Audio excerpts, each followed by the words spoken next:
Kita saudara kita di belahan bumi, mau itu di Palestina ataupun di tempat yang lain, banyak negeri-negeri dalam keadaan susah, dalam keadaan menderita.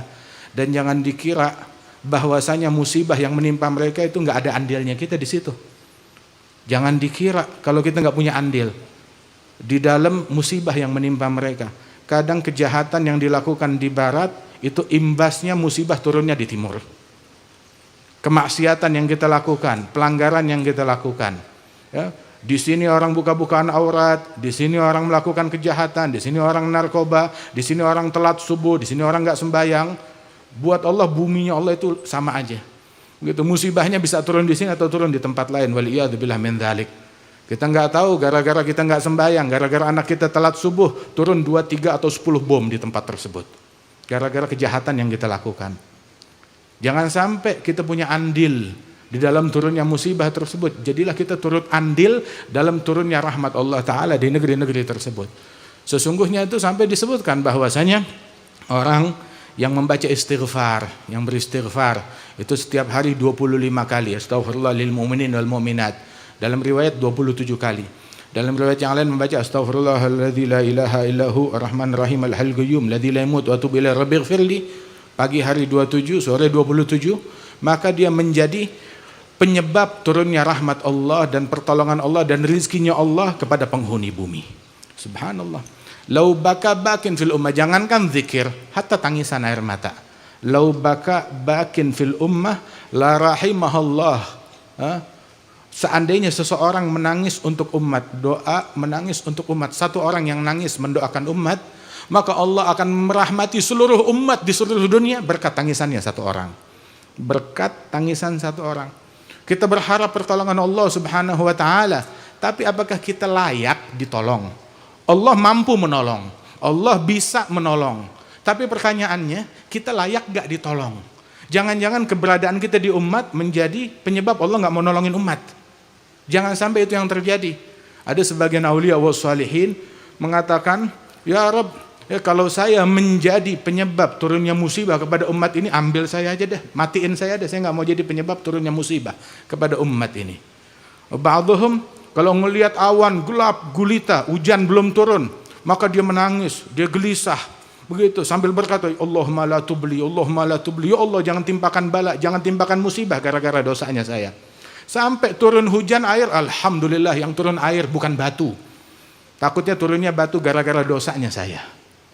Hadza wasful auliya was salihin. Demikianlah sifat mereka radhiyallahu anhum wa ardhahum, individu yang semacam ini penyebab turunnya rahmat Allah Subhanahu wa taala. Nabi Musa pernah kaumnya itu Bani Israel dilanda musim kemarau yang panjang sampai mereka memakan bangkai. Yang mereka makan bangkai. Akhirnya Nabi Musa doa minta kepada Allah Ta'ala, kumpulkan masa, minta hujan kepada Allah Ta'ala, tapi belum dikabulkan. Sekali, 2 kali, 3 kali, sampai Nabi Musa kalimullah berkata kepada Allah, ya Rabb, apa kesalahan kami? Sampai kami berkali-kali berdoa, minta diberikan solusi, minta ditolong, diturunkan hujan, nggak turun-turun, apa penyebabnya? Maka Allah Ta'ala mewahyukan kepada Nabi Musa, ya Musa, bagaimana mau saya tolong, mau saya turunkan hujan? Wa fikum, di antara kalian ada satu orang, namam, satu orang yang tukang namimah. Tahu namam? Yanggul kalam al-ghair bighasdil iftitan. Bawa omongan satu kelompok kepada kelompok lain untuk mengadu domba mereka, saling berselisih. Namimah, ada sahib namimah di antara umat ini. Ada satu orang di kaummu yang tukang namimah, bagaimana saya mau tolong? Kata Allah Ta'ala, maka Nabi Musa bilang, sebutin siapa orangnya, biar saya usir, saya keluarkan dari Bani Israel. Dia bilang, saya melarang namimah, terus saya mau melakukan namimah, saya mau ngadukan tuh orang kepada engkau. Idzan madza asna, kalau begitu apa yang saya lakukan? Maka Nabi Musa berpikir, ya sudah, dikumpulkan Bani Israel, dijelaskan, ini musibah yang datang menimpa kita dari Allah Ta'ala, dan Allah nggak nolongin kita gara-gara ada satu orang di antara kita tukang namimah, provokator, tukang adu domba, bawa omongan untuk orang berpecah belah, kelompok berpecah belah, 2 individu berpecah belah, atau suami istri berpecah belah gara-gara omongan orang. Namimah. Nabi Musa kumpulkan umatnya, dia bilang, nih kita nggak turun solusi gara-gara ada satu orang tukang provokasi. Maka solusinya satu, Semuanya taubat, saya nggak bilang siapa. Semuanya taubat, istighfar kepada Allah, terus baru kita minta hujan. Semuanya taubat, istighfar. Baru mereka taubat, langsung turun hujan dari Allah Subhanahu wa taala. Gara-gara satu orang dalam hadis, inna rahma la tanzil ala qaum wa fihim qati'. Rahmat Allah enggak turun kepada sekelompok kaum, di situ ada satu orang tukang mutuskan silaturahmi. Qati' rahim mal'un wa in mata fi jawfil Ka'bah. Yang mutusin silaturahmi dilaknat oleh Allah walaupun matinya di dalam Ka'bah. Kita udah enggak bisa menjadi penyebab turunnya rahmat bagi umat. Jangan kita menjadi penyebab turunnya azab, musibah atau rahmat gak turun gara-gara kita. Waliyadzubillah min dzalik.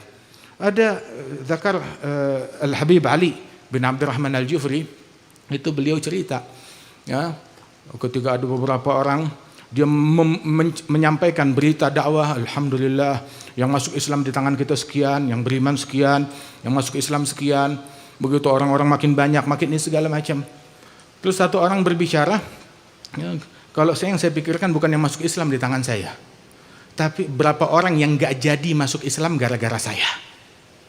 Itu masalahnya kita. Berapa orang gara-gara ngelihat kita, oh gak jadi masuk Islam deh, gak jadi masuk Islam deh, gara-gara ngelihat omongannya, gara-gara ngelihat akhlaknya, gara-gara ngelihat sifatnya, gara-gara ngelihat kelakuannya, begini Islam, gak jadi masuk Islam. Jangan sampai kita menjadi penyebab orang mundur dari Islam gara-gara kelakuan kita. Jadilah kita orang yang mencerminkan Nabi Muhammad. Ada din, agama ini, walaupun kita diem, nggak ngapa-ngapain, walaupun asal kita menjalankan Islam dengan benar, itu adalah magnet yang kuat menarik umat untuk cinta kepada Islam. Tapi masalahnya, atau kita nggak dakwah, ya nggak dakwah, tapi jalanin Islam dengan benar, jalanin adabnya Nabi Muhammad dengan benar, itu udah magnet yang paling kuat. Tapi hatta itu pun nggak dilakukan. Berpakaian kayak pakaiannya orang kafir, berucap kayak ucapannya orang kafir, semangatnya kayak semangatnya orang kafir, yang diidolakan ya orang-orang kafir, yang seumur hidup yang nggak pernah sujud sekalipun kepada Allah Ta'ala, dan jenis yang sama yang lemparin bom buat saudara kita, dan itu yang kita idolakan. Dan jangan-jangan bomnya itu gara-gara penyebabnya kita yang membuat mereka ghurur. Man asyaddu minna quwwah. Orang Islam aja ngikutin kita, orang Islam mengidolakan kita. Lihat follower kita berapa juta muslimin yang jadi followernya kita. Dan orang yang sama juga begitu, yang pro penindasan, pro penjajahan, pro kejahatan, wal iyadzubillah min dzalik. Dan besok mereka akan menyesal. Orang-orang yang macam begini bakalan menyesal. Allah Ta'ala berfirman, yauma ya'addu adh-dhalimu 'ala yadayhi, ya yaqulu ya laitani ittakhadhtu ma'ar rasuli sabila ya wailata laitani lam attakhidh fulanan khalila. Mereka bakalan menyesal. Orang zalim menggigit tangannya sampai putus jarinya besok hari kiamat, tangannya sampai putus hari kiamat. Mereka berkata, andaikan aku menempuh jalan bersama Nabi Muhammad, ngikutin Nabi Muhammad, ngikutin teladan, metode, cara, ucapan, pakaian, apa yang disukai oleh Nabi Muhammad. Andaikan aku nggak ngikutin fulan, nggak meneladani fulan, wal iyadzubillah min dzalik.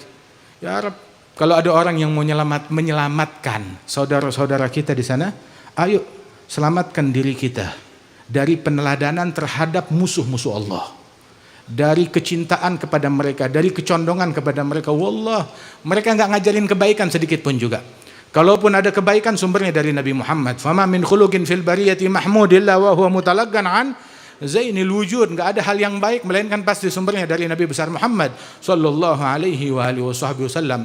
Bantu saudara kita dengan istiqamahnya kita. Memboikot, ya khair. Mau boikot biskuitnya mereka, mau boikot rotinya mereka, mau boikot shamponya mereka, ya biasanya sih seminggu, 2 minggu, sebulan, 2 bulan, 3 bulan, toto rambut udah mulai rontok, mesti balik lagi ke situ ujung-ujungnya. Mau boikot ya silakan. Zain, bagus. Oh, kita harus punya kemandirian, ya, mandiri pangan, mandiri dalam kebutuhan kita, silahkan.